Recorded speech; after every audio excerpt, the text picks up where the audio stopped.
আমর বিন সাদ।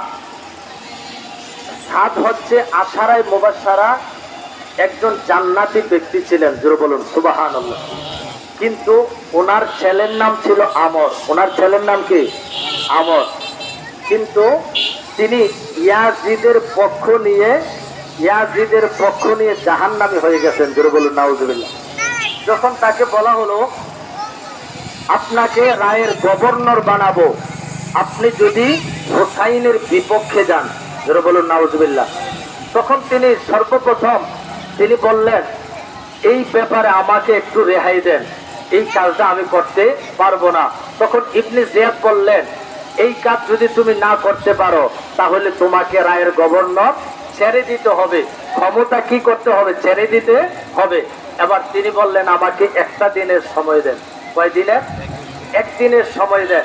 এবার বন্ধু বান্ধবের সাথে যখন পরামর্শ করলো, তখন বন্ধু বান্ধব বলল খবরদার, তোমাকে যদি সারা পৃথিবীর ক্ষমতাও যদি দেয় কিন্তু তুমি হোসাইনের বিপক্ষে যাবে না। আল্লাহু আকবার বলেন, আরো জোরে বলুন আল্লাহু আকবার। এবার তিনি লাস্টে সিদ্ধান্ত নিলেন আমাকে যদি রায়ের গভর্নর থাকতে হয় তাহলে আমি হোসাইনের বিপক্ষে যেতে হবে, আর যদি হোসাইনের পক্ষে যাই তাহলে আমাকে ক্ষমতা ছেড়ে দিতে হবে।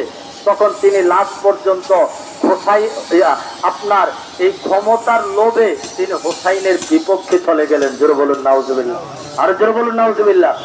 এখন তিনি যদি হোসাইনের পক্ষে যাইতেন তিনি জান্নাতি হতেন, জোরে বলুন সুবহানাল্লাহ। কিন্তু আর তিনি ইয়াজিদের পক্ষ গিয়ে তিনি জাহান্নামী হয়েছেন। কিন্তু চিন্তা করেন, জান্নাতি একটা ব্যক্তির ছেলে ইয়াজিদের পক্ষ নেওয়ার কারণে জাহান্নামী হয়ে গেছেন হোসাইনের বিপক্ষে যাওয়ার কারণে। তো এজন্য আমরা ইমাম হোসেন রাদিয়াল্লাহু তাআলা আনহুর পক্ষে থাকবো, আহলে বায়াতের পক্ষে থাকবো, আহলে বায়াতকে ভালোবাসবো, তাহলে আমরা জান্নাতে যেতে পারবো। জোরে বলুন সুবহানাল্লাহ। আল হাসান ওয়াল হুসাইন সাইয়্যিদা শাবাবে আহলিল জান্নাহ। ইমাম হাসান এবং হুসাইন জান্নাতের যুবক।